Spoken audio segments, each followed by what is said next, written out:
Amado Señor, danos todo lo que nos une a ti, quítanos todo lo que nos separa de ti, líbranos de nuestro egoísmo y entréganos enteramente a ti, que nunca se haga nuestra voluntad, sino siempre hágase la tuya. Amén. En nombre del Padre, del Hijo y del Espíritu Santo. Amén. Pues bien, la temática que me sugerí, bueno, que en realidad yo sugerí en la primera charla y que me sugirieron darla para el día de hoy, evidentemente no va a ser todo lo profundo que debiera, por lo extensivo que es, pero a lo menos que tengan igual como una introducción y eh, evidentemente, pues esto ya sí es más práctico, ¿ah? Porque estamos hablando del canto propio, ¿ah? Pero evidentemente creo que el tener al menos los principios les puede dar la inquietud de profundizar y de irse formando ya también en la parte práctica, ¿ah? A manera de introducción, el gregoriano, hay una frase que se maneja, me parece, es anónima porque se maneja en muchas épocas y que define el aspecto del canto gregoriano que en la primera charla les había dicho de que es el canto por excelencia de la iglesia, de la liturgia, ¿verdad? O también déjenme hacer una corrección. Al estar subiendo la primera charla hice una diferencia entre música litúrgica y dije música sacra. La música sacra implica la litúrgica. Tendremos que hablar más bien de música litúrgica y música religiosa o profética o lo que sea, ¿verdad? Pero es que la cuestión es que, por ejemplo, y lo van a ver aquí en unas citas del Papa San Pío X, hay música, por ejemplo, el Papa hablaba de que había ciertos salmos que se cantaban en su época en un estilo como de concierto, ¿ah? Entonces, él hizo la claridad de que esos salmos están muy bien en conciertos, pero en la misa no. Y ustedes, si lo escucharan, esos salmos, pues es todo bien clásico y con instrumentación y toda la cosa, ¿ah? Entonces, este, cuando uno escucha eso, uno dice, no, pues eso es música del templo. Curiosamente, no. O sea, simplemente porque ya la parte clásica, tristemente, de la música no la tenemos. Y digo tristemente porque, de hecho, ahora escuchaba que algunos tienen niños pequeños como tal, no saben lo fundamental que sirve, que es la música clásica para el mismo desarrollo cerebral, ¿va? O sea, ni siquiera se imaginan el que puedan aprender un instrumento también desarrolla demasiado el cerebro, o sea, y más si son instrumentos clásicos, ¿va? Entonces, digo que en esta parte es triste porque desafortunadamente, de hecho, un poquito a broma, espero que si hay algún fan del reggaetón no se enoje, pero una vez vi un meme, muy bien, que dice instrumentos para tocar reggaetón y era un piano con dos teclas. Entonces, pues como no salen del ritmito, entonces cuando ya uno ve la música clásica hay un desarrollo tremendo, ¿ah? En armonización.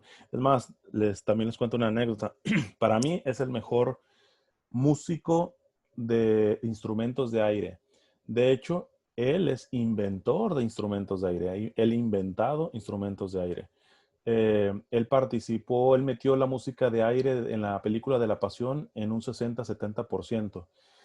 Ha metido música en cantidad de películas de Hollywood y todo esto. Él no es católico, él es protestante y por eso va a tener mucho peso lo que voy a decir. Él es un venezolano que vive aquí en Los Ángeles. Se llama Pedro Eustache. Es un crack con los instrumentos de aire, pero un crack, un crack. Y él, me recuerdo que le vi una entrevista con un pastor, pues protestante, y él sin empacho, porque él no es como anticatólico, ¿eh? O sea, es de los protestantes más tranquilones. El, Enrique, Pedro Eustache decía que el elemento que aporta la música universal, es decir, de todo el mundo, el elemento más fuerte que aportó Occidente, es decir, nuestros países, es el elemento de la armonía. El elemento armónico y melódico son los elementos que aporta Occidente. Y ahí dice sin empacho, y lo está diciendo en un programa protestante, dice, y eso vino de los monjes. Y entonces él lo estaba tratando de explicar diciendo, fíjense cómo si no hubiera venido Cristo, no tuviéramos ni siquiera la música que tenemos. porque el concepto de melodía y de armonía que tenemos lo aportó la cultura occidental gracias al canto de los monjes. Se está refiriendo a esto que les voy a explicar. O sea, a ese nivel es tan fundamental el aporte de la música litúrgica por excelencia, que es el gregoriano, ¿eh? Entonces, la frase es, el gregoriano no es un canto para la liturgia, sino la misma liturgia cantada. O sea, cualquier otro género son géneros para la liturgia, algunos aceptados, otros no aceptados, pero lo que quieran es algo que viene y se mete en la liturgia. El gregoriano no es un género que aporta a la liturgia, es la misma liturgia cantada, ¿no? Lo que voy a hacer para poderles explicar, al menos por encimita, la parte de lo valiosísimo del canto gregoriano, es un motu propio del Papa San Pío X, un documento pontificio, pero voy a empezar a meter varias cosas de otras fuentes para enriquecerlo. Y quisiera poner primero un contexto. El Papa San Pío X escribió este motu propio él está hablando de principios del siglo XX, o sea, ya decimos al México ya llovió, o sea, ya tiene tiempo. Y ya en su tiempo, a inicios del siglo XX, el Papa San Pío X veía que había cambios generalmente degradantes, es decir, malos, o a lo menos que rebajaban la cuestión cultural y al afectar el aspecto cultural, la música y la percepción de la música. Y aquí enlazo mucho con uno de los hermanos que me hizo una pregunta en la vez pasada de cómo hacer como para atraerlos a los jóvenes y no se vayan a decir pues como gregoriano, vamos a decirlo así, o algún tipo de gesto que música le gusta. No, es que lo que tenemos que empezar a cambiar y a reformar bueno, primero lo que tenemos que entender es de que desafortunadamente el progreso, entre comillas, progreso de la sociedad culturalmente es degradante. O sea, cuando tú ves, es más, hasta en cuestiones de música ya muy secular y popular. Digo, yo nací en los 80s, en el 81, y yo alcanzo a ver la gran diferencia de lo que escuchaba mi mamá en los 70s y en los 60s, ya no se digan los 50s, en letras, en armonías de la música, de las canciones, estamos hablando a nivel nada más popular, ¿eh? Entonces, el aporte bueno, la concepción de la música ha cambiado y tristemente, pues ahora lo vemos, ha sido de grande. O sea, hoy por hoy, yo les puedo decir que bueno, no es una noticia que creo que sea nueva para ustedes, ¿verdad? Pero la inmensa mayoría de los jóvenes y de los adolescentes, el tipo de música que escuchan, o sea, es demasiado pobre tanto en el aspecto musical y ya no le digamos las letras, ¿no? Entonces, pónganse en el contexto del Papa San Pío X, que ya a inicios del siglo XX decía que ya veía que había un declive en el aspecto cultural. Y dice, y si afecta a la cultura, por lo tanto está afectando la música y la percepción de la música. Es decir, en pocas palabras, si a los jóvenes de hoy les aburre el canto gregoriano, si a los jóvenes de hoy les aburre la música clásica, no es problema ni del gregoriano ni de la música clásica, sino que ellos ya han recibido una deformación. O sea, auditivamente, conceptualmente, ya no son capaces de poder reconocer la belleza, ¿verdad? Entonces, la belleza en un amplio sentido.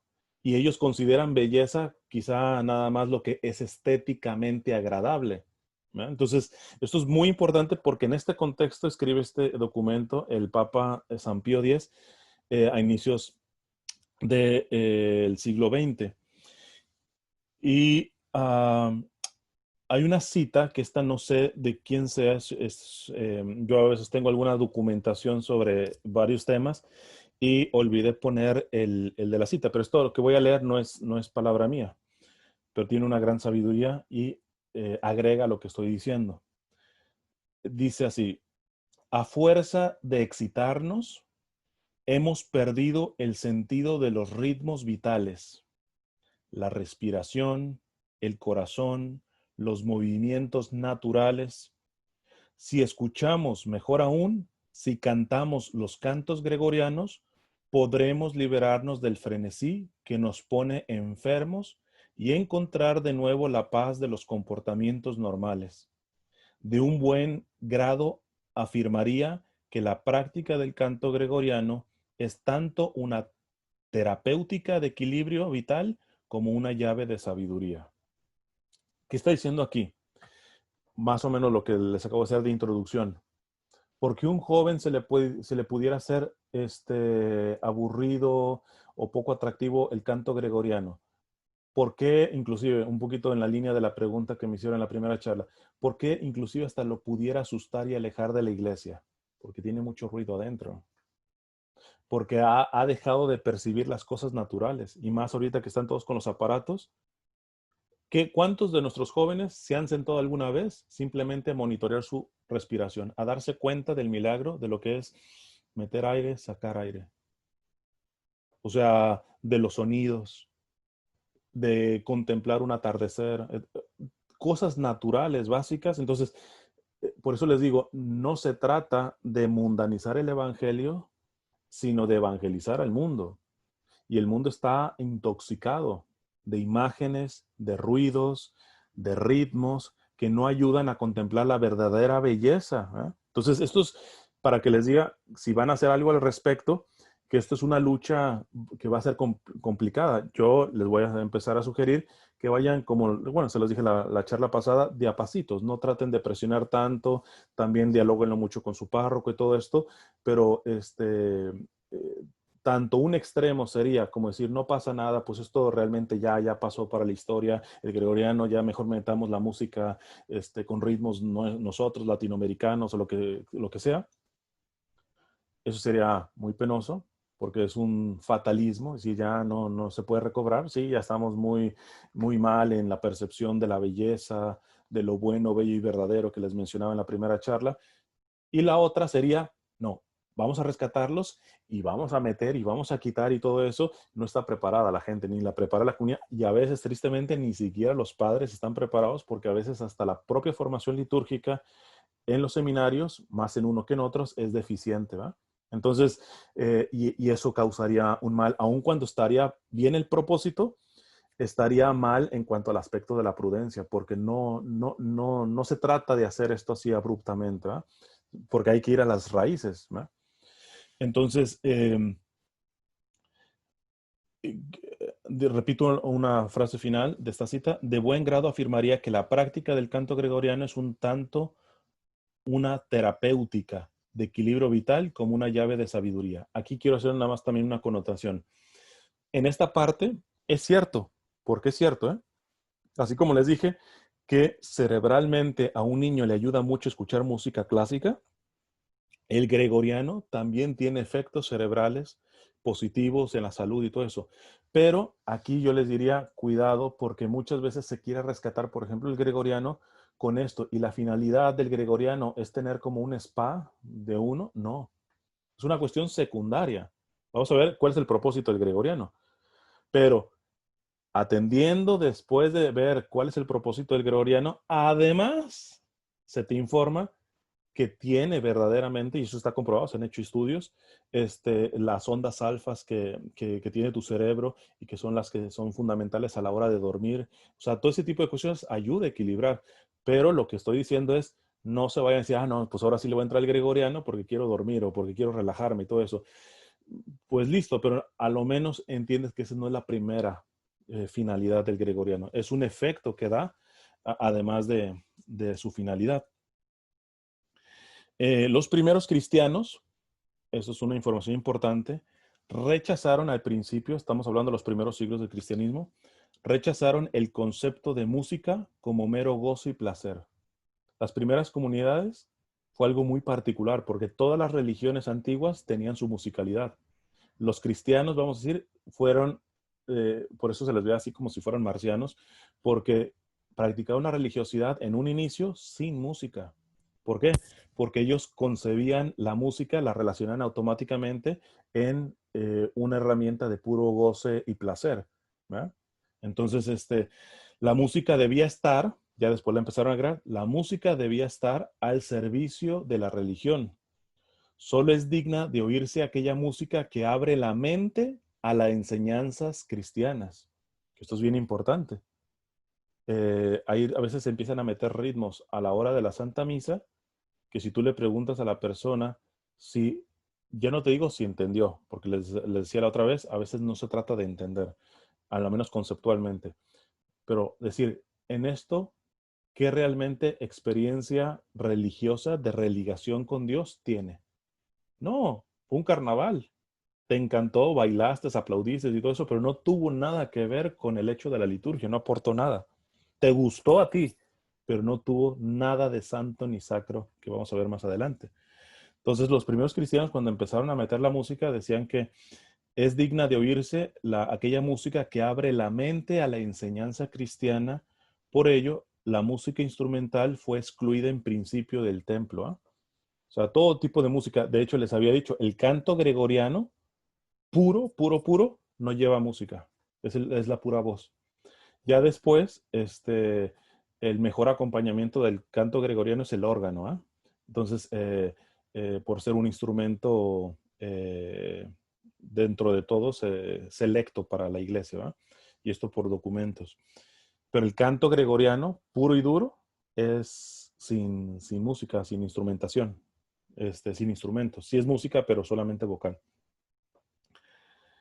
De hecho, por ejemplo, otro dato que puede servir para entender la profundidad de esto, de que los cristianos veían siempre el canto al servicio de la religión, de la liturgia, es muy especial de la Eucaristía, de los salmos.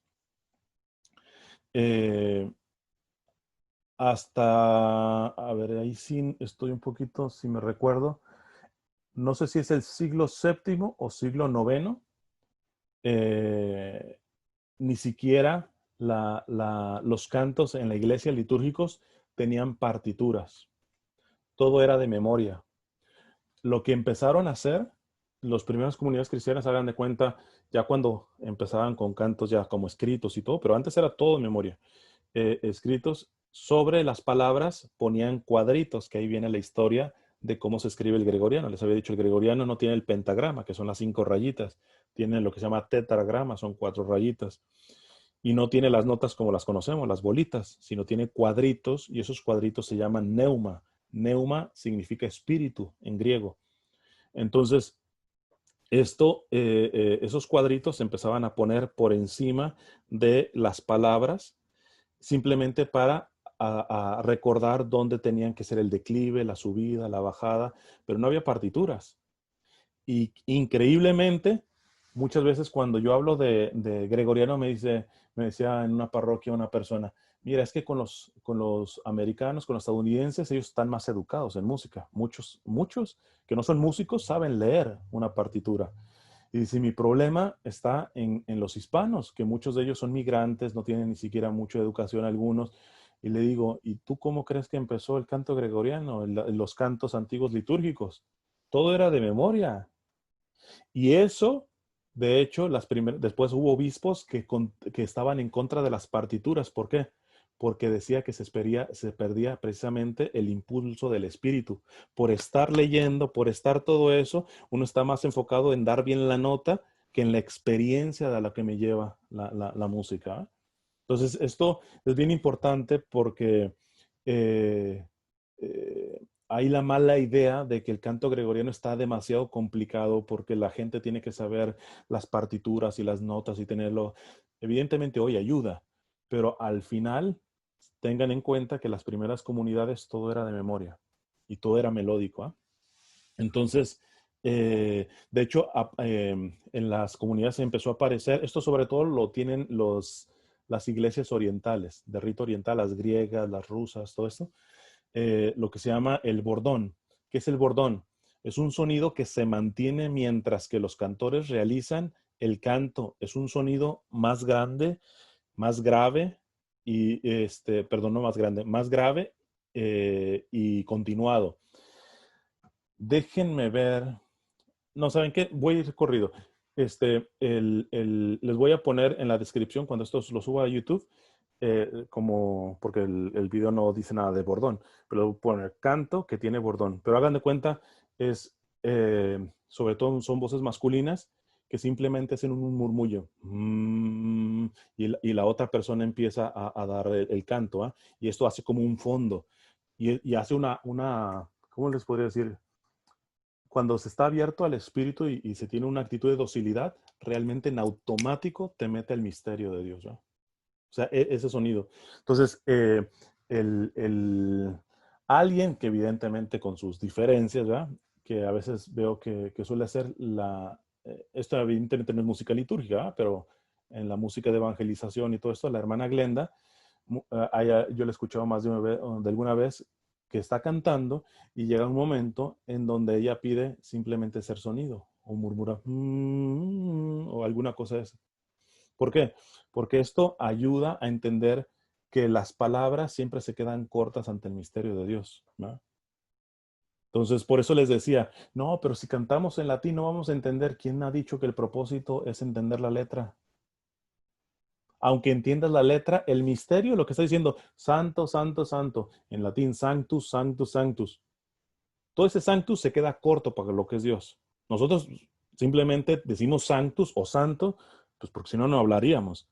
Pero esa palabra santo, ¿Dios es santo? No, Dios no es santo. Dios es más que santo. Pero es que no nos alcanza ni la mente ni la voz. Entonces, a veces el murmullo, este, es más, ahorita se me vino una imagen, quizá muy tonta, ¿va? Pero para que vean que es un tipo de comunicación que rebasa las palabras. Cuando tienen sus bebitos chiquitos, a veces que quieren hablar, ni siquiera dicen palabras. Ustedes, o sea, ¿por qué? Porque como que instintivamente el ser humano sabe que hay un lenguaje más allá de la palabra, del concepto. Como tú sabes que tu niño intelectualmente no está entendiendo la palabra, ay, mira qué bonita, qué bonito, etcétera. A veces lo que terminas haciendo son sonidos nada más, ¿va? ¿Por qué? Porque pues el niño lo único que hace es pucheros, soniditos así, y como que automático sabemos que ya es otro lenguaje, ¿va? Entonces, esto es bien importante entenderlo, porque el bordón, que es de los primeros siglos, que se metió, es un sonido, ni siquiera estar cantando las palabras, es como un tipo de fondo, y claro, se puede decir ya el salmo por encima, pero siempre se mantiene un sonido, generalmente es grave, ¿verdad? Eh, las influencias del gregoriano son básicamente 4. En las descripciones les voy a poner ejemplos de cada una. Van a ver que muchas se parecen, ¿no?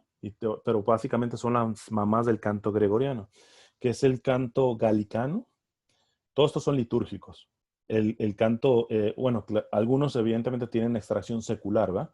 Pero la iglesia siempre hace lo que se llama la inculturación. Toma lo bueno, bello y verdadero de las culturas y lo eleva por la fe a Cristo, ¿va? O sea, la iglesia ha aprendido de que cuando llega de misión no tiene que ir arrasando, porque aun cuando son unos indígenas, por ejemplo, con los que he llegado, ahí hay semillas del verbo que dice el Concilio Vaticano II. Y hay cosas que son buenas, bellas y verdaderas. Solamente les falta el mensaje de la revelación para llegar a la altura que tendrán que llegar. Entonces, hay cosas de verdades en culturas que no tienen la creencia en Cristo, y esa es la inculturación. Entonces, en este sentido, muchos de estos ritmos nacieron con una raíz secular, pero vamos a decirlo así en un sentido sencillo, la iglesia bautizó esos, ¿no? Y los llevó a su plenitud. Entonces son el canto galicano, el canto ambrosiano, el canto mozárabe. Sobre todo el mozárabe es el que tiene que ver más con nosotros porque es el que se generó sobre todo hispano-mozárabe en España. Es el que nos llegó en la colonia, en la colonización de América por España. Las liturgias que se tocaban principalmente eran con el rito mozárabe. Y evidentemente el que hizo el serrón es el canto romano antiguo, ¿no? Entonces, todos estos influenciaron para tener lo que nosotros entendemos ahora como el canto gregoriano.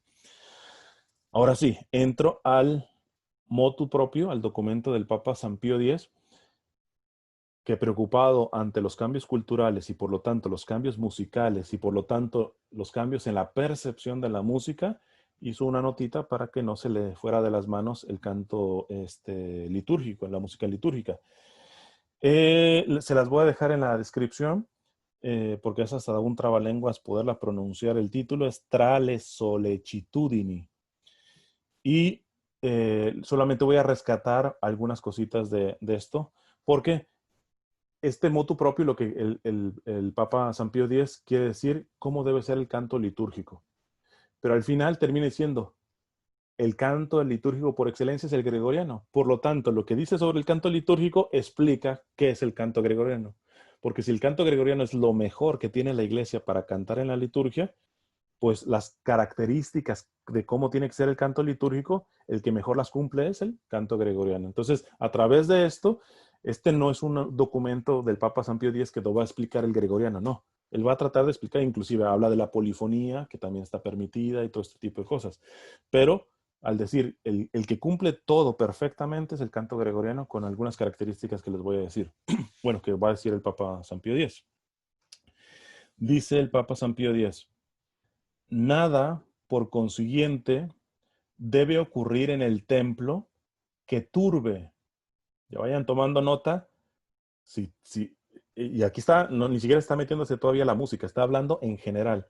En el templo, nada que turbe. Quiero pensar rapidito, oye, pero si yo tengo niños pequeños y todo eso, el mismo Papa Francisco lo ha dicho, pues los niños son niños, ¿verdad? Hay que irlos educando y todo esto. Si es demasiado ruidoso, te pones atrás o lo que tú quieras, ¿verdad? Pero el problema está cuando el ruido lo hacen los adultos. Peor aún, cuando los que empiezan a turbar son los del coro. Entonces, esto es importante, ¿verdad? Porque dice el Papa, por consiguiente, nada de esto debe ocurrir en el templo que turbe, ni siquiera disminuya la piedad y la devoción de los fieles. Puede no turbar, pero pueden ser cosas que va disminuyendo la reverencia. Una de ellas es, por ejemplo, el diálogo. O sea, antes de entrar a misa, el estar hablando y todo eso crea una atmósfera de que a veces es tanto que se habla que parece que no hay diferencia entre un mercado y lo que es el templo, ¿eh? O ya no se diga al final de la misa. Sí, es que tengo que decirles alguna cosa, se sale del templo y listo. O sea, cuidar los lugares sagrados ayuda mucho a respetar esta parte de la liturgia, porque bueno, también fíjense, ay, ¿saben qué? Bueno, se los pongo en la descripción. Una vez escuché una charla excelente de liturgia y es de un sacerdote colombiano. Se la estaba dando a la Conferencia Episcopal Colombiana. No me recuerdo ahorita el nombre, él era gordito, etcétera, pero metió algunas recomendaciones en el aspecto de la música, pero o sea, agarró la de arquitectura y todo eso, y una de las cosas que decía, les decía, a ver, les voy a presentar, tenía como diapositivas de PowerPoint, y dice, ustedes me van a decir qué es cada uno de estos lugares. Entonces les pasaba, no, perdón, esto se lo hicieron en Roma cuando estaba estudiando liturgia. El profesor de la Universidad de Roma le dijo, a ver, me van a decir ustedes qué es esto. Y entonces estaba él como, no sé si ya sacerdote, seminarista, ¿sabe? Ese es teatro, ese estadio, ese centro comercial, ese pista de patinaje, y así empezaron a decir varios. Y al final el profesor le dijo, todas eran iglesias. Es decir, a lo que él estaba explicando es, tristemente, es difícil retener el sentido de lo sagrado porque las mismas construcciones de los templos ahora modernos no ayudan. O sea, tú métete a un templo, por ejemplo, inclusive antiguos de nuestras ciudades en Latinoamérica, o ya no te digo, vete a Italia, a Roma, a España, perdón, a Francia, tú entras y el solo lugar de las antiguas catedrales de los templos, tú dices, es un lugar sagrado. Un poco más oscurecida, solamente la luz entrando a veces de los vitrales. O sea, te mete en un ambiente, tú dices, hay una diferencia entre estar adentro y estar afuera. Pero hoy nuestros templos a veces parecen eso, auditorios, teatros y todo eso. Entonces ya de entrada el lugar no ayuda mucho a la devoción. Ahora, si le agregas música que tampoco tiene que ver, no será mala, pero es profana, no lleva realmente al recogimiento, al silencio, a la reverencia, al sentido de lo sagrado, pues por eso estamos tan fregados pues en el aspecto litúrgico, porque se ha atacado la liturgia desde muchos flancos, desde el arquitectónico, desde el aspecto musical, o sea, y es bien complicado. Yo ya cerré, tenía una página web y ahí tenía también algunos artículos. Ahorita nada más tengo mis redes sociales, pero había yo grabado un artículo, escrito, perdón, un artículo de una amiga que conocí vía redes sociales. Ella es coreana y ella no era católica. ¿De dónde, cómo empezó a convertirse esta coreana? Dice que ella era maestra y ya estaba muy cansada y dijo, me voy a tomar un año sabático. Y los asiáticos tienen no sé, como en la vena el turismo. Ellos, como les gusta viajar y andar visitando lugares. Entonces, y más los coreanos. Entonces, y ella dice, pues, hice todo un tour de varios días o semanas en Europa. Y dice que en España, cuando entraba a las catedrales antiguas, dice que empezaba a sentir algo. Y dice, y yo veía los crucifijos antiguos. No, ahorita los crucifijos parecen modelos, ¿va? No, tú ves los crucifijos antiguos, realmente mostraban más lo que realmente pasó a nuestro Señor, ¿va? O sea, no este arte moderno que está desencarnado, ¿va? Entonces, y dice, yo veía las imágenes y veía los templos y la altura y todo eso, y me daban ganas como de llorar y no sabía ni lo que pasaba. Gracias a Dios había un coreano católico que le empezó a explicar. El golpe fundamental dice que, no sé si fue en un templo, creo que era de Barcelona, eh, que dice que delante de un crucifijo, una cosa, se quedó viendo y dice, yo creí que habían sido 5 o 10 minutos cuando me dijeron, ya tenemos, o sea, el grupo del turista ya nos tenemos que ir. Y dice, no, te quedaste como más de una hora. Entonces, ella empezó a decir, ¿qué pasa aquí? ¿Qué hay algo de aquí? Es más, esta creo que sí la conté de Edith Stein, de esta Santa Teresa Benedicta de la Cruz, atea, que les decía, para los que no estuvieron, ella empezó, cuando era atea, a visitar una vez que estuvo en Frankfurt. Dijo, bueno, tengo las charlas, las conferencias que iba a dar, pero bueno, entro rapidito al templo y le llamó la atención que entra una señora sencillita con su canasta del mandado que iba del mercado, que iba a hacerlo, pero llega, se arrodilla y se entra en una profundidad. Y yo digo, y decía Edith Stein, este, eh, ella venía de rito judío. En la sinagoga solamente se va al culto como tal. Con mis amigos protestantes también. ¿Qué tiene la Iglesia Católica que la gente viene a visitar sus templos aunque no tengan misa? ¿Qué hay? Evidentemente ya después cubre la Eucaristía, pero el gesto, el verla arrodillar, todo ese tipo de sentidos muestran la sacralidad, cosa que hoy se ha perdido. ¿Cuánta gente entra al templo y ya ni siquiera se persigna? ¿Ah? Que pasa delante del sagrario ni siquiera hace genuflexión. O sea, detallitos, ¿va? Entonces esto es bien importante de lo que está diciendo el Papa San Pío X. Nada por consiguiente debe ocurrir en el templo que turbe, ni siquiera disminuya la piedad y la devoción de los fieles.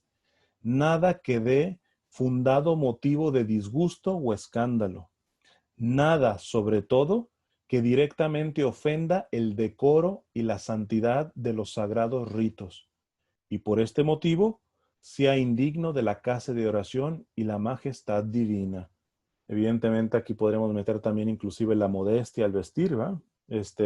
Eh, y volvemos al mismo. No es, fíjense, no es lo malo, no es el que, o sea, en cuanto a la modestia a nivel de la liturgia, lo malo es no reconocer precisamente el lugar sagrado. Vestirse con traje de baño, alguno modesto, ¿está mal? No, en la playa, en la piscina. Pero obviamente en el templo, pues ya no. Y igual, vestirse con uniforme de fútbol, ¿está mal? ¿Es pecado? No. ¿Pero es propio dentro de un templo? No. Cada cosa tiene su lugar. Es más, le explico una experiencia un tanto cómica. El, la voy a modificar porque como la dice un brasileño, hay ciertas cosas culturales y posiblemente alguno de ustedes no entienda mucho esto en lo cultural. Voy a tratar de cambiarlo un poquito a lo colombiano, ¿eh? Entonces, em, dice este sacerdote, imagínense, él está explicando em, ante una pregunta que le hicieron de que si aplaudir está bien en misa. Evidentemente que no, no es un signo de la liturgia, no se debe aplaudir. En el congreso de oración, en el grupo, todo eso, gástate las palmas para el Señor. Pero en el templo, el aplauso no es litúrgico, no debe interrumpir. Inclusive, fíjense, decía Benedicto XVI, que cuando irrumpe el aplauso y más por resaltar al hombre, hemos convertido, es el signo que hemos convertido la liturgia en un entretenimiento. Un aplauso a los del coro, un aplauso a los monaguillos, un aplauso a... Son palabras, lo pueden encontrar en el espíritu de la liturgia de Joseph Ratzinger, el Papa Benedicto XVI. Pero bueno, vuelvo a lo de este sacerdote brasileño. Dice, mira, evidentemente no es propio, pero para que me puedas entender, porque a veces la gente dice, pues sé que no es propio, pero ¿por qué? Y él trata de poner un ejemplito. Dice, mira, imagínate unos noviecitos que van al cine y evidentemente la película la elige ella. Y pues le gusta lo romántico, lo tierno, lo cursi, listo. Él la eligen, ya van. Imagínate que en el momento más cursi, más tierno, en donde se van a dar un beso en la película, los noviecitos, aquí hago un cambio al aspecto colombiano, empieza a sonar un vallenato o una cumbia. Te rompe totalmente el momento. Y está mal el vallenato y la cumbia, pues no, ¿verdad? Pero te rompe con el signo de la ternura. El padre decía, ¿qué tal si te sale una banda sonora de samba? O sea, ¿está mal la samba? No, pero en este momento como que sí, porque rompe totalmente con el sentido del momento. Entonces, aquí no se trata de que las cosas que la iglesia ha sacado de la liturgia sean malas. De hecho, el término correcto son profanas. Suena feo profano, pero ¿saben qué es lo que significa profano? Que está fuera de lo sagrado. Eso no significa malo. O sea, fanum, profanum, por fuera de lo sagrado, ¿va? Entonces, es simplemente tener como el sentido común de que cada cosa tiene su sitio, ¿va? Y en el templo, fíjate cómo lo dice aquí el Papa San Pío X, nada por consiguiente debe ocurrir en el templo que turbe, ni siquiera disminuya la piedad y la devoción de los fieles, nada que dé fundado motivo de disgusto o escándalo, nada sobre todo que directamente ofenda el decoro y la santidad de los sagrados ritos, y por este motivo sea indigno la casa de oración y la majestad divina. Como parte integrante de la liturgia, ahí va con la música, ahorita lo dijo a nivel general, como parte integrante de la liturgia solemne, la música sagrada o litúrgica tiene tiende a su mismo fin. ¿Cuál es el fin de la liturgia? El aspecto sagrado. Por lo tanto, la música litúrgica tiene que ir con el mismo objetivo de la liturgia. De cada cosa que sea en la liturgia, la música tiene que tender ese fin. Por lo tanto, ya un poquito hablando del tema pasado, tenemos que empezar a ir purificándonos, porque hay que decir, ¿cómo elegimos las canciones? O la misma gente que va a misa, no, yo voy a esta, en esta me gusta el coro, etcétera. O sea, ya va a la misa por sus gustos, por su subjetividad, no por lo que es. Entonces, acá, no por el objetivo de la liturgia. Entonces dice el Papa San Pío X, como parte integrante de la liturgia solemne, la música sagrada tiende a su mismo fin, el cual consiste en la gloria de Dios y la santificación y edificación de los fieles. ¿Cuál es el fin de la liturgia? La gloria de Dios y la santificación y edificación de los fieles. Y dice, por lo tanto, la música tiene que aspirar a eso que aspira la liturgia. Es decir, la música tiene que aspirar a dar gloria a Dios y a la santificación y edificación de los fieles, no a complacer gustos personales, no a que si sientes bonito o no sientes bonito. Esa es una subjetividad que no va con la liturgia, que no es mala.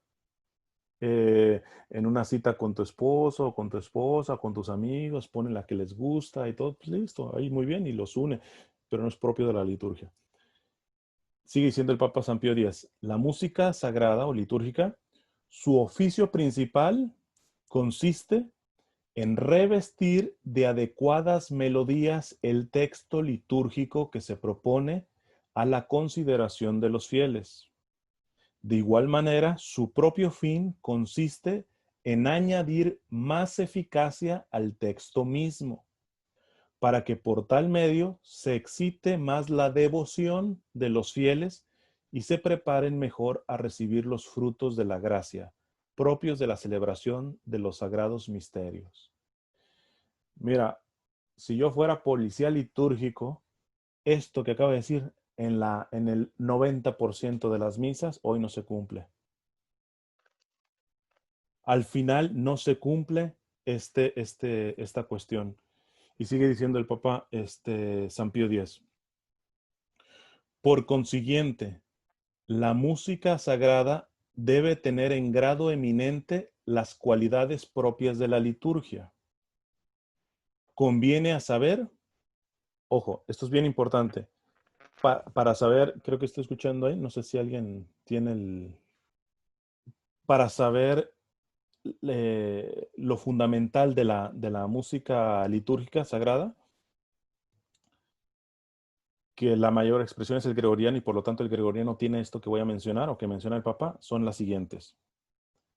La santidad y bondad de las formas, o sea, vamos a decir, el ADN de la música litúrgica es la santidad y la bondad de las formas, de donde nace espontáneo otro carácter suyo, la universalidad.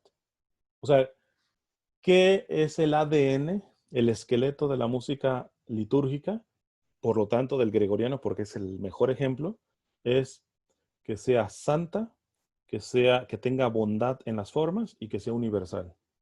Esas tres características, cuando se mete un canto litúrgico, las tenemos que revisar, ¿va? Que sea santa, buena, sobre todo en la parte de las formas, y universal. El Papa lo explica de manera muy sencilla, ¿va? Debe ser santa y por lo tanto excluir todo lo profano. Ya dijimos que profano no significa necesariamente algo malo, sino simplemente algo que está fuera de lo sagrado, ¿no? Debe ser santa y por lo tanto excluir todo lo profano. Y no solo en sí misma, sino en el modo con que la interpreten los mismos cantantes. Aquí ya tiene que ser, la interpretación también tiene que ser santa. Y es ahí donde podemos recordar lo que les dije la charla pasada de la cantante esta de Colombia cuando fue el Papa. O sea, ahí no hay santidad. O sea, es perfecto la interpretación que hizo esa mujer, es excelente para un concierto, para un grupo de oración, para lo que tú quieras y gustes, pero para la misa, no. Porque en la Santa Misa nadie tiene que llegar a un exhibicionismo, ni en las formas de cantar, mucho menos en los gestos, la interpretación. No es malo eso, pero eso es propio de la Santa Misa, no. Porque el primer elemento que tiene que ser que la música sea santa. Y lo santo se aleja mucho de lo que es el, el, la, el exhibicionismo o el aparecer o lo extravagante, ¿no? Habíamos hablado en la charla pasada de que Benedicto XVI hablaba que un elemento de la liturgia tiene que ser una santa sobriedad. Pero eso no me gusta, me mueve más, me movió más el corazoncito esta colombiana que a la hora de cantar el salmo y todo eso. Sí, pero no estás en un circo, no estás en un concierto, no, o sea, además el fin de la liturgia no es que sientas bonito en tu corazoncito, sino que se le dé gloria a Dios y que te santifiques. Y ojo, te puedes santificar sin sentir bonito. Es más, la mayoría de santos vivieron en aridez espiritual, la mayoría de tiempo. Es decir, no sentían a Dios, no sentían grandes cosas. Esa es la real vida cristiana, ¿ah? Entonces, santa, lo dice el Papa San Pío X, en cuanto a verdadera, sobre todo en sus formas, dice, debe tener arte verdadero. Y aquí conecto con la introducción. Hoy por hoy, la cultura no es culpa de nosotros, ¿eh? La cultura que hemos recibido nos ha atrofiado el oído de detectar el arte verdadero. O sea, yo a veces voy, a mí me gusta ir a museos y evidentemente priorizo el arte más antiguo, este, em, a lo menos pues de los del siglo, si quieren, 18 para atrás. Porque cuando entras a las salas de arte moderno, a mí me gusta mucho el minimalismo, que es las cosas muy sencillas y todo eso. Pero el minimalismo tiene sentido en el aspecto práctico. Por ejemplo, yo hago diseño gráfico. Si voy a hacer un logo, el minimalismo es excelente porque el propósito del logo es que se te quede grabado, ¿ah? Entonces, si es algo muy rebuscado y todo ese tipo de cosas, es muy complicado que tú lo retengas en tu mente. Entonces, por eso la buena publicidad se ha hecho minimalista, muy sencilla, ¿va? Entonces, el puro nombre, un punto o cosas así. Pero si tú vas a contemplar arte en el amplio sentido de la palabra, pues realmente yo no considero arte. Esto es un cuadro con 3 puntos, un palito y eso es arte moderno. Y hay gente que sí lo, o sea, sin menospreciar el que está haciendo, porque después tú ves un Bouguereau de sus cuadros, ya no se digan los clásicos, Rafael, que también tienen lo suyo, ¿eh? Pero, o sea, nada que ver, nada que ver. Entonces, esto es bien importante cuando el Papa dice, la música litúrgica tiene que ser santa, luego verdadera, pero dice verdadera en que debe tener arte verdadero, porque no es posible de otro modo que tenga sobre el ánimo de quien la oye aquella virtud que se propone la Iglesia al admitir en su liturgia el arte de los sonidos. Hoy les digo honestamente, o sea, hay los ritmos que decía, el reggaetón y todo esto, nada contra ellos, pero estrictamente hablando, ¿podemos decir que eso es música en el amplio sentido? O sea, en el amplio sentido donde tú dices, hay riqueza armónica, hay riqueza melódica, hay riqueza en letra, hay riqueza eso. No, repito, no estoy diciendo que sea malo. Puede ser muy conveniente, sobre todo los ritmos, ¿saben qué? En el ámbito de la evangelización sirve mucho. De hecho, Luna tiene el buen tino de poner, ha usado varios ritmos, ¿va? ¿Por qué? Porque es una música destinada a la evangelización. Y ahí sí, evidentemente, métele tropicales, etcétera. Ahí sí, pero por eso la gran diferencia de poder diferenciar con la música litúrgica. Porque la música litúrgica tiene que rescatar el arte verdadero. Y hay géneros que no son malos, pero que de arte tienen muy poco o son muy pobres en arte, ¿no? Entonces, eh, en las formas, inclusive a veces en los ruidos, ¿va? Porque ya a veces ni siquiera son sonidos. Mm, no es porque no me guste, pero es que en realidad ahí ya no solamente no puedo decir no es música, es ruido. Por ejemplo, he escuchado de estas cuestiones de heavy metal y cosas así rockeras, pero así duras, duras, que ya rayan con la parte también satánica en las letras y todo eso. Tú escuchas la voz y lo único que yo puedo contemplar y sacar es decir, wow, qué registro, porque en realidad son muy altos los registros, ¿verdad? O sea, para posicionar la voz hasta allá, pues mis respetos. Pero como para sentarme a escuchar eso y tener el concepto de lo bueno, bello y verdadero, que es lo que da el arte verdadero, pues no, eso no me ayuda. Me queda turbado el corazón. O sea, entonces, el canto gregoriano es santo, el canto gregoriano sí tiene arte verdadero porque verdaderamente sí rescata, sí hay belleza, ¿verdad? Sí hay verdadero arte ahí. Y el último elemento es que dice el Papa que tiene que tener la música litúrgica y su mejor exponente, el gregoriano, la universalidad. Eh, dice, más a la vez debe ser universal, en el sentido de que, aun concediéndose a toda nación que admita en sus composiciones religiosas aquellas formas particulares que constituyen el carácter específico de su propia música. Paro aquí rapidito. La iglesia no dice, les digo, rescata lo bueno y bello y verdadero. Hay cantos latinoamericanos que son litúrgicos en todo y tienen cierto sabor de nuestras culturas latinoamericanas. Y la iglesia no te dice, no, eso no lo metas, todo eso. Pero exactamente tenemos que identificar que son esos cantos que rescataron lo bueno, bello y verdadero de nuestras raíces latinoamericanas. Entonces, aquí el Papa no está condenando lo que esté fuera del gregoriano, no. De hecho, dice que hay que ver universalidad. Y esto implica aceptar cuestiones culturales de cada nación.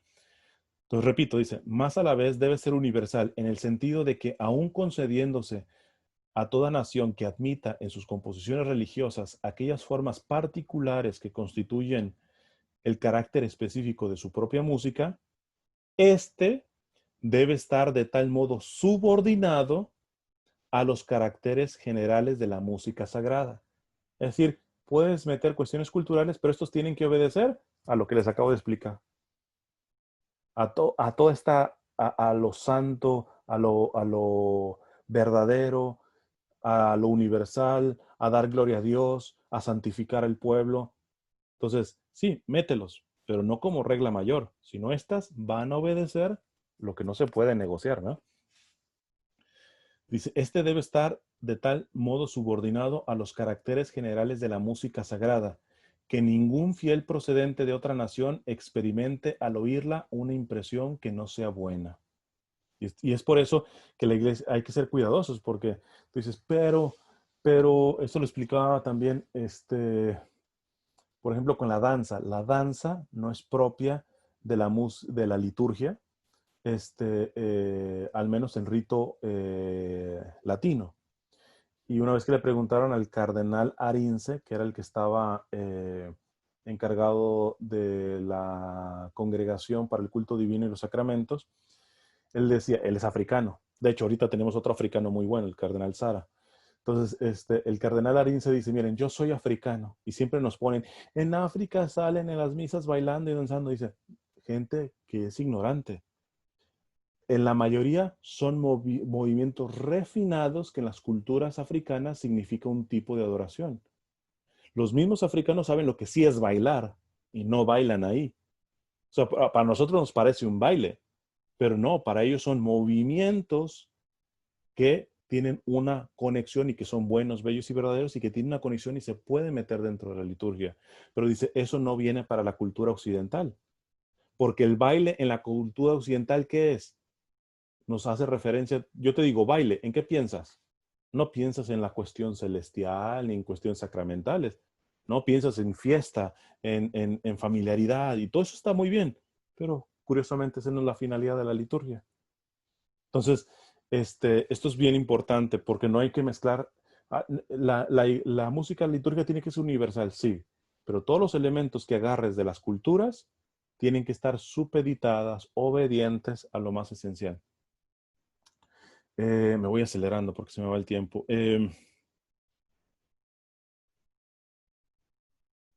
Dice, hállase en grado sumo estas cualidades de santa, verdadera y universal. Hállase en grado sumo esas cualidades en el canto gregoriano, que es por consiguiente el canto propio de la Iglesia romana, el único que la Iglesia heredó de los antiguos padres, el que ha custodiado celosamente durante el curso de los siglos en sus códices litúrgicos, el que en algunas partes de la liturgia prescribe exclusivamente. Entonces, todo esto que les di como de la esencia de la liturgia y el canto que lo cumple a la perfección es el canto gregoriano. Por eso, el canto gregoriano no es una música para cantar la liturgia, es la liturgia misma cantada. Y sigue diciendo el Papa San Pío X. Por estos motivos, el canto gregoriano fue tenido siempre como acabado modelo de música religiosa, pudiendo formularse con toda razón esta ley general. Aquí está esta ley general para saber tenemos que cantar siempre canto gregoriano, no siempre, pero lo que vayas a agregar, ya sabes, tiene que cumplir con dar gloria a Dios, con tener el objetivo de santificar, tiene que ser santo, tiene que ser bueno, es decir, de verdadero arte, y tiene que ser universal.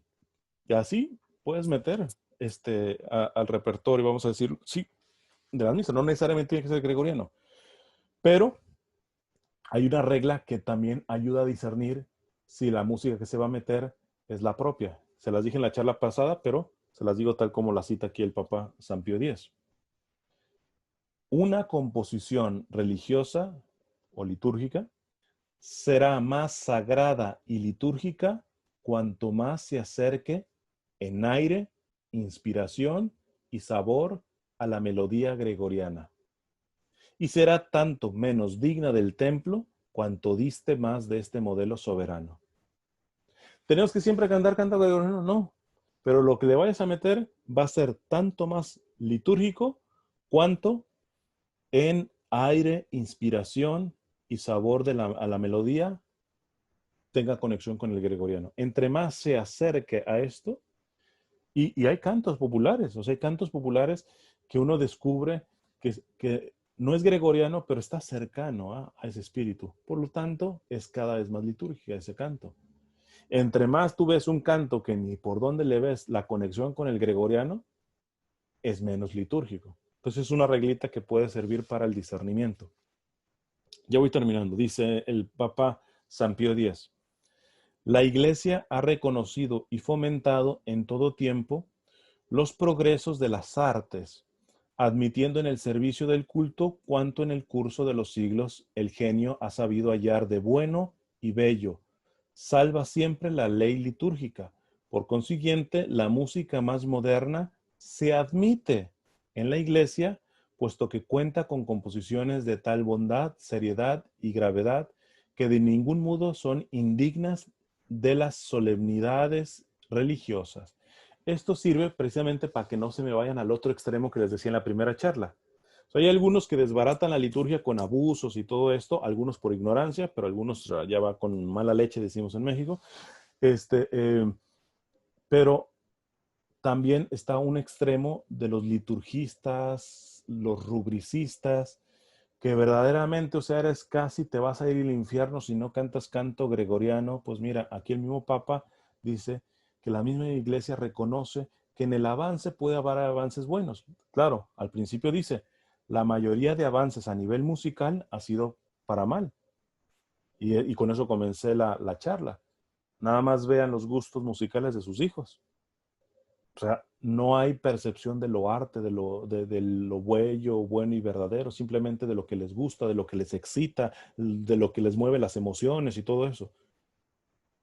Pero tampoco podemos generalizar, y aquí el mismo Papa dice que ha habido avances en el aspecto musical que sí se pueden agregar. ¿Por qué? Porque no pierden lo bello, bueno y verdadero. Y son realmente avances. Entonces también cuídense en meterse en aquellos que se quedan así como amarrados, anquilosados como piedras en las cuestiones litúrgicas. Y termina diciendo el Papa, sin embargo, como la música moderna es principalmente profana, deberá cuidarse con mayor esmero que las composiciones musicales de estilo moderno que se admitan en las iglesias no contengan cosa ninguna profana, ni ofrezcan reminiscencias de motivos teatrales, y no estén compuestas tampoco en su forma externa, imitando, esto es bien fundamental, imitando la factura de las composiciones profanas. Hay un canto, por ejemplo, bueno, él sí fue un más universal, un cantante mexicano que era Juan Gabriel. ¿Cuál era el canto? No me recuerdo de los cantos famosos de él. Por ejemplo, yo le he escuchado exactamente la misma melodía, pero le cambiaron la letra para cantárselo a la Virgen. Eso es totalmente antilitúrgico, porque aquí está diciendo, o sea, el católico no puede imitar la cuestión de la modernidad y hacer como si la liturgia tuviera que mendigarle un poquito al arte moderno como tal, ¿no? Oiga, pero pues es que la melodía está bonita, etcétera, pero de entrada no es un canto litúrgico, no tienes la finalidad propiamente de la liturgia y todo eso, y además es casi un plagio, porque se está copiando la melodía y simplemente le pone el texto, ¿ah? Hay un Padre Nuestro también, por ejemplo, con, ay, ¿cómo se llama esta melodía? Que es andina. Los Eh, sonidos del silencio. sí, los sonidos del silencio, exacto. Y se canta el Padre Nuestro con esa melodía. No es litúrgico eso, en automático, con esto que acaban de escuchar del Papa San Pío X. Entonces, cuidado con esta cuestión. Eh, Cierro solamente con unas aclaraciones sobre el texto con el cual se canta, que esto es importante. Y son tres elementos que quiero desarrollar. Eh, el lenguaje, la fidelidad al texto y la unidad en su armonización. Eh, la prioridad, no exclusividad, la prioridad del canto litúrgico está en latín. Esto no recuerdo si se lo dije en la primera charla. El latín nunca se abolió. El Concilio Vaticano, o sea, ha habido tantas malas interpretaciones del Concilio Vaticano II que ha llevado a abusos en la liturgia. Y una de ellas, yo personalmente llegué, claro, cuando era más pequeño, a creer que verdaderamente sí, el canto en latín se había quitado, que la iglesia lo había quitado. Nunca lo quitó.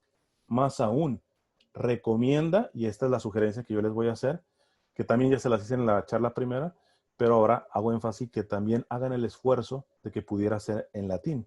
Primero, porque el latín hace un elemento de universalidad. O sea, cuando tú cantas algo en latín aquí en Estados Unidos, igual en Colombia, igual en China, en Venezuela, en Alemania, dice el Papa Benedicto XVI, te das cuenta que estás en la misma iglesia. Pero cuando tú vas a una misa en diferentes partes del mundo y no hay puntos en común, tú dices, pues cada una es una cosa diferente. Claro, evidentemente en los ritos podríamos ver que es la cosa en común, pero también tiene que haber unidad, común, unidad en los textos y en la música. Entonces, en este sentido, también les había explicado por qué el Señor ten piedad, que tendríamos que hacerlo, ni siquiera es en latín. O sea, el latín aquí para nuestras iglesias, que son las iglesias latinas, de rito latino, el Papa menciona que hay que darle prioridad al latín. Pero el Kyrie eleison, el Señor ten piedad, Kyrie eleison es en griego.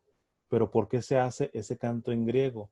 Precisamente para tener un punto de unidad con las iglesias de rito oriental, que tienen unidad evidentemente con el Papa, porque están los ortodoxos que no tienen unidad con, pero hay iglesias de rito oriental, por lo tanto de tradición griega, y nosotros, aunque somos de rito latino, tenemos que tener, Juan Pablo II decía que son los dos pulmones, ¿verdad? Que la iglesia tiene dos pulmones, el rito latino y el rito oriental, y con los dos tiene que respirar.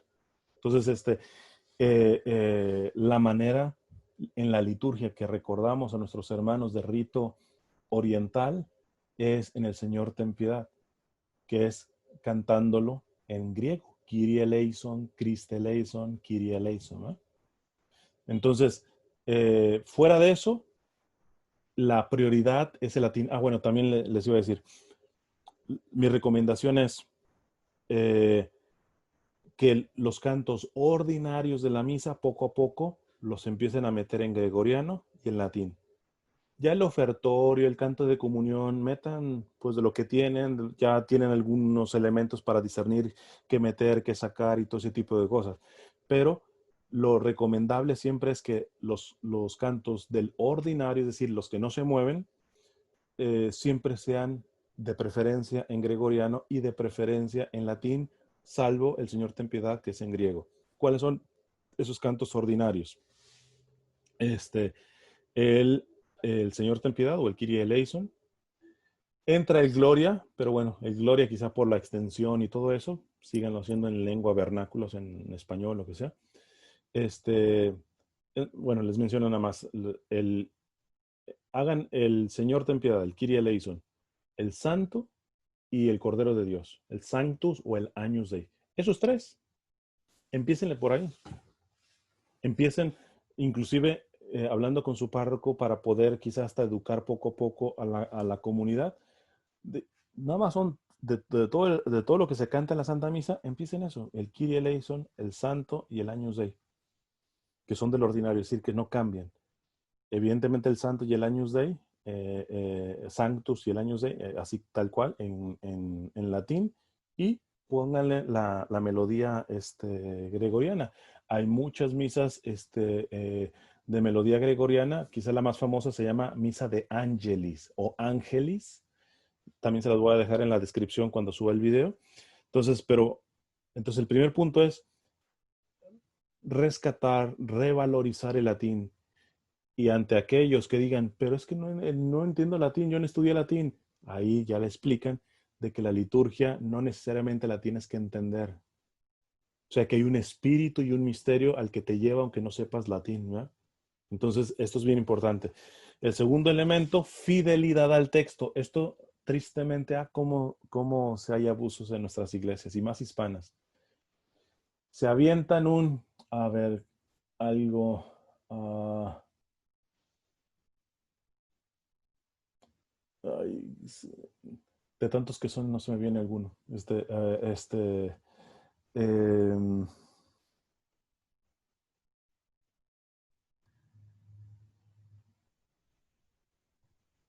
no sé, bueno, voy a inventar algo, porque es lo que, es más, les leo tal cual primero la cita de San Pío X con fidelidad al texto. Dice, el texto litúrgico ha de cantarse como está en los libros, sin alteraciones o posposiciones de palabras, sin repeticiones indebidas, sin separar sílabas y siempre con tal claridad que puedan entenderlo los fieles.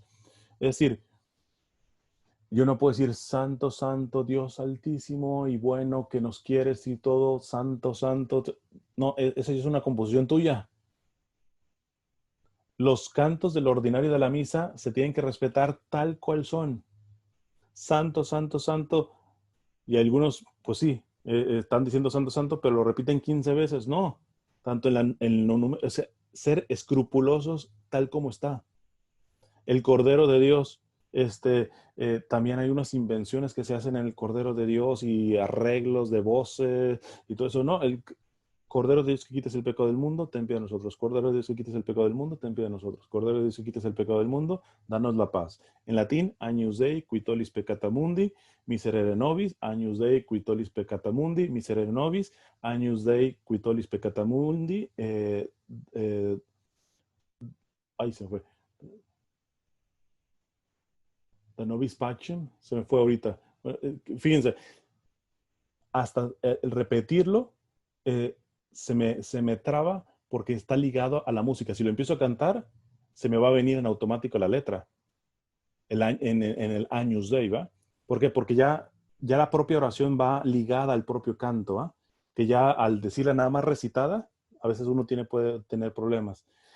El, el, los, bueno, les digo los ordinarios que no cambian, que son los que en teoría tendría que uno meter el gregoriano y el latín, que es, bueno, el Kyrie eleison, le digo, es griego, pero bueno, está eso, y ahí tendrá que entrar el gregoriano.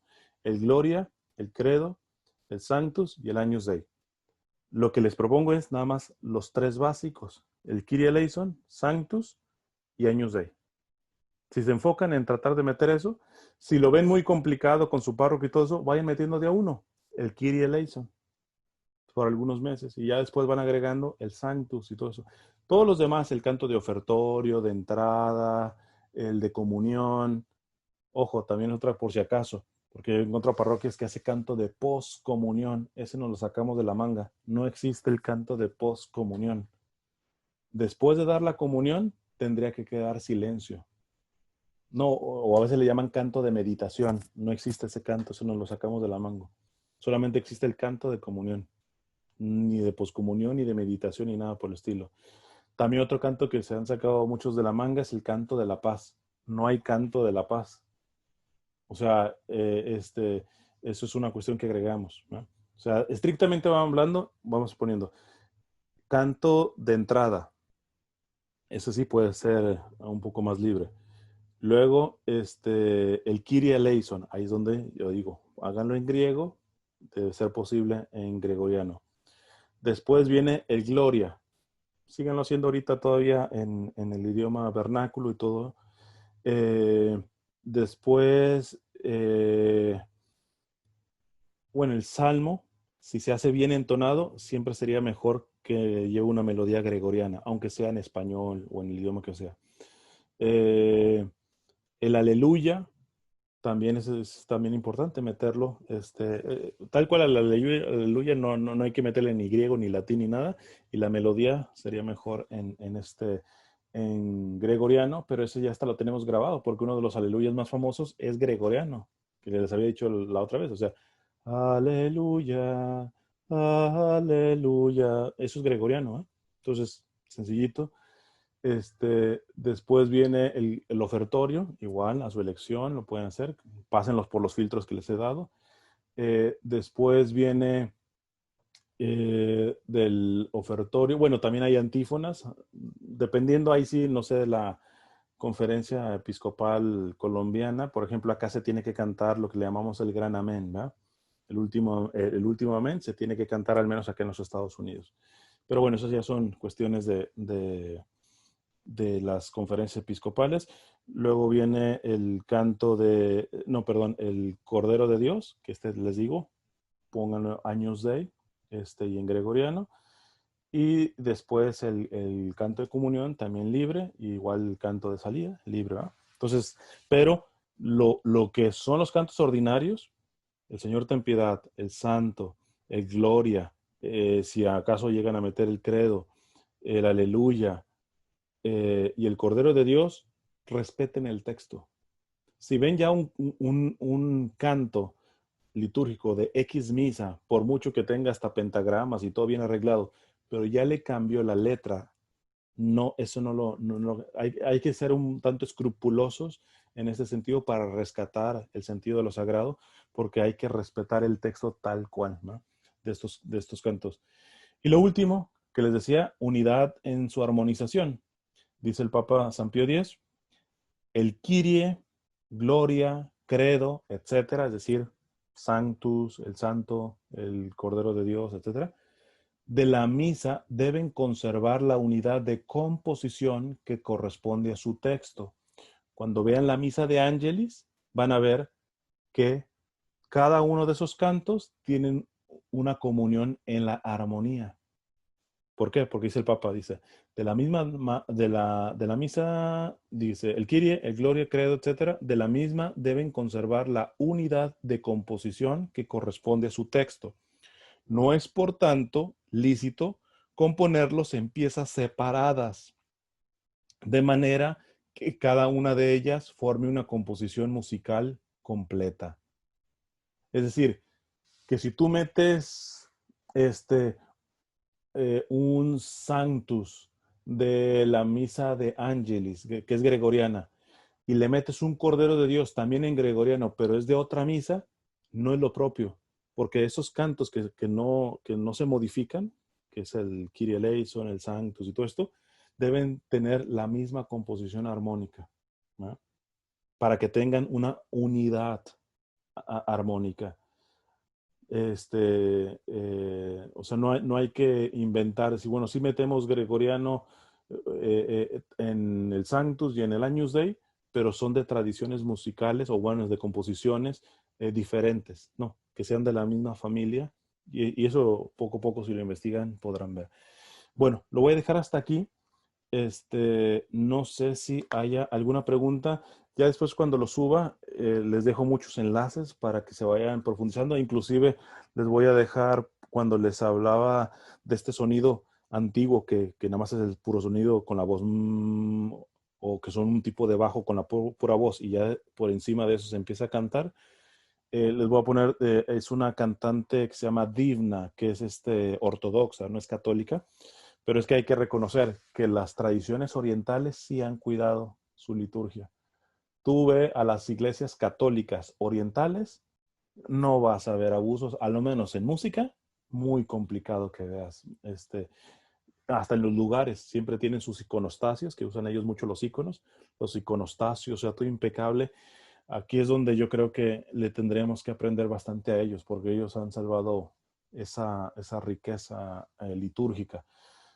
Pero bueno, esta es ortodoxa, le digo, no es católica, pero precisamente porque este sonido que les decía, lo usan más las iglesias orientales. Y en el caso de Dimna, tiene una voz muy bella, muy particular, cuando se oye con el bajo, realmente la atmósfera que crea es bastante como te hace ver ese sentido de lo sagrado, ¿eh? En fin, pero no sé si hay alguna pregunta. Madre, yo quiero preguntar algo. Ujú. Cuenta. Cristian, mira, es que yo quisiera conocer tu opinión con respecto a qué incidencia negativa podría llegar a tener a corto o a largo plazo el incorporar músicas protestantes dentro de las Eucaristías, que hoy en día es muy común verlo y escucharlo. Dado los elementos esenciales de la liturgia y de la música litúrgica que acabo de dar, evidentemente ni remotamente un canto protestante puede llegar. O sea, no hay forma de justificar que entre un canto litúrgico, dentro de la liturgia, un canto protestante. Ni por dónde meterlo. O sea, si lo pueden ver después, o no sé si tomaron notas, revisen. Probablemente lo que nos dio aquí el Papa San Pío X son como elementos para filtrar, para poder discernir. Metan un canto protestante y háganlos pasar por estos filtros, no pasa. No pasa. Entonces, El eh, ofertorio, ¿cómo? menos en el ofertorio. Sí, no, en ninguna parte de la liturgia, ¿va? Yo tampoco soy así como de satanizar la música protestante, ¿va? En otro tipo de contextos, ¿va? O sea, porque en realidad hay ciertos cantos que en realidad sí aportan, pero en un sentido de espiritualidad o de evangelización y todo eso. Pero en la liturgia no hay cómo meter un canto protestante. No pasa el filtro, simplemente no pasa el filtro. No sé si hay alguna otra pregunta. ¿Alguien más desea preguntar algo?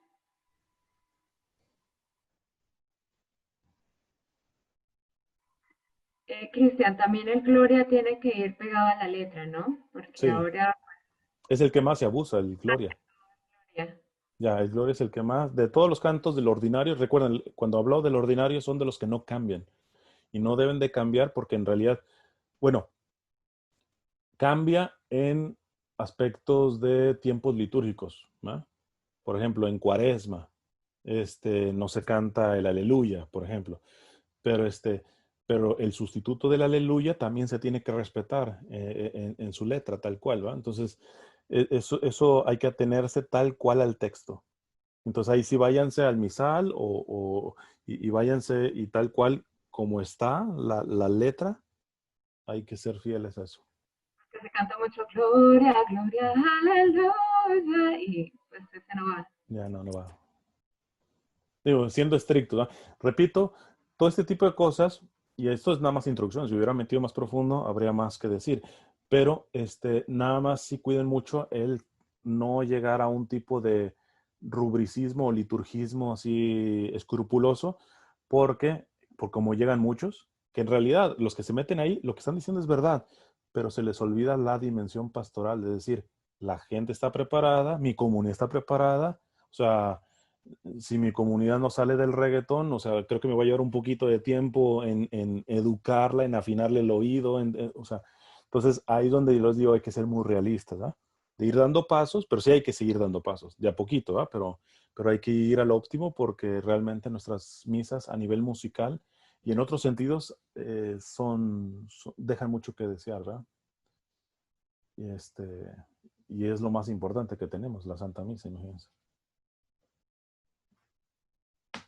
¿Alguien más?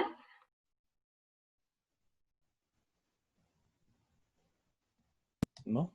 Ah, bueno, porque... Una preguntita. En los conciertos de Navidad que hacemos dentro de la Eucaristía, ¿sería hacerlos en otro momento que no fuera la Eucaristía? Sí, o sea, la Eucaristía no puede ser interrumpida por nada que sea no litúrgico o propio de la Eucaristía. O sea, ¿Podría ser después de la bendición o es mejor hacerlo en otro lugar? ¿O se puede hacer en el templo después de la bendición? después de que termina la misa, no se salen y sigue ahí, ¿ya? pero, pero en el centro o partiéndola, no, no es propio. Fíjense, igual puede sonar escrupuloso, pero es alguien que sabe. Hay un sacerdote muy bueno que en esta parte se llama el padre Alfredo Sainz, es argentino, que él dice, es que no hemos entendido, es más, el sacerdote que les decía, el colombiano que vi, voy a tratar de buscar esa conferencia porque no tiene desperdicio. ¿Ah? Él dice, está hablando con sacerdotes y obispos, le dice, por favor, por ejemplo, hasta las mismas vestimentas. El que te pongas el alba blanca significa tu bautismo. Y por eso tiene que cubrirte la ropa, o sea, que se vea más tu bautismo que tú. ¿No? O sea, cuando se te ve ya la chamarra o alguna cosa, o sea, uno puede ser escrupuloso, pero es que todo dentro de la liturgia de la Santa Misa tiene que llevar a la parte de la dar gloria a Dios y la santificación. Entonces hay que sacar todo lo que tenga que ver con aspecto profano, que repito, no necesariamente es malo. Entonces, este padre Alfredo Sainz dice, ya empezamos mal cuando el sacerdote empieza la misa diciendo muy buenos días, muy buenas tardes, porque para empezar eso no está en el ritual. Y este buen día, buena tarde, no te ayuda a diferenciar, porque tú dices buenos días y buenas tardes afuera en la calle, ¿va? O sea, no está, no, no nos vamos a volver escrupulosos y todo eso, pero son detallitos en donde este sacerdote que tiene esta finura dice, no aplica, o sea, no aplica ciertas palabras, ciertos gestos dentro de la liturgia que no son malos, son inclusive cordiales y todo eso, pero no son propios de la liturgia. No te ayudan a entender que estás en un momento sagrado, en el momento más sagrado, o sea, que todos los ángeles y santos están presentes ahí. O sea, si nosotros entendiéramos lo que es una santa misa, o sea, que de hecho nunca lo vamos a entender, nos sobrepasa, pero vamos, el profundizar en ellos realmente nos daría cuenta de que creo que por ignorancia la mayoría de veces estamos muy lejos de celebrar las misas como las tendríamos que celebrar, ¿no? Y muchas veces esos cortes, ¿no? Otro corte que una vez vi en una parroquia, lo de los anuncios y todo esto, eh, los daban a la hora del ofertorio. O sea, ya ahí corta, o sea, totalmente el sentido de, de la liturgia, ¿va? Del rumbo que va teniendo la liturgia de cada parte, ¿va? No, si de ideas que yo he visto que a uno se les ha ocurrido, pero no, la liturgia hay que respetarla de principio a fin. Antes de la Santa Misa o después de la misa, yo creo que ahí ya es discernible. Se puede meter, no se puede meter, es propio, no propio. Pero la Santa Misa enterita hay que respetarla. Bueno, Cristian, te queremos agradecer muchísimo nuevamente por estar aquí con nosotros No, al y pues contrario. de todo este proceso. Es súper importante que tengamos todas estas bases claras y bueno, esperamos poder estar contigo en otra oportunidad y bueno, estar juntos en oración. Que Dios te bendiga mucho. No, al contrario. Y pues bueno, ya que lo suba, les digo, vayan a la descripción porque ahí les voy a dejar todos los links y todo esto para que vayan afinando y ver pues que inclusive hay cantos. Yo había hecho un artículo con música de esta ortodoxa, Dimna, con un icono. Bueno, este es un icono que también tiene toda una cuestión, eh, eh, arte, ¿va? De hecho, es el arte cristiano nato y original. De decir, pon ese canto y solamente mira el icono. Hay toda una experiencia en automático, que no estés entendiendo, Dimna, como es ortodoxa, canta en ruso o en griego, pero eso, aunque no estés entendiendo conceptualmente, es como si tu alma sí capta la parte del canto sagrado y una imagen que los iconos son muy particulares. Algunos pueden decir, estéticamente no me gustan, pero tú une y empieza a abrir, vamos a decir, los ojos del alma. Es otra cosa totalmente, totalmente. Entonces, es decir, de poco, ¿va? Pero hay que tener también la intención de ir profundizando por su cuenta cada uno. Ana, muchísimas Bueno, gracias. Gracias a todos ustedes que asistieron también a esta charla y esperamos pues después poderla compartir con los otros integrantes del ministerio. Que Dios les bendiga, que pasen una excelente noche y gracias de nuevo, Cristian. ok, Dios les bendiga. Dios les bendiga. Muchas gracias.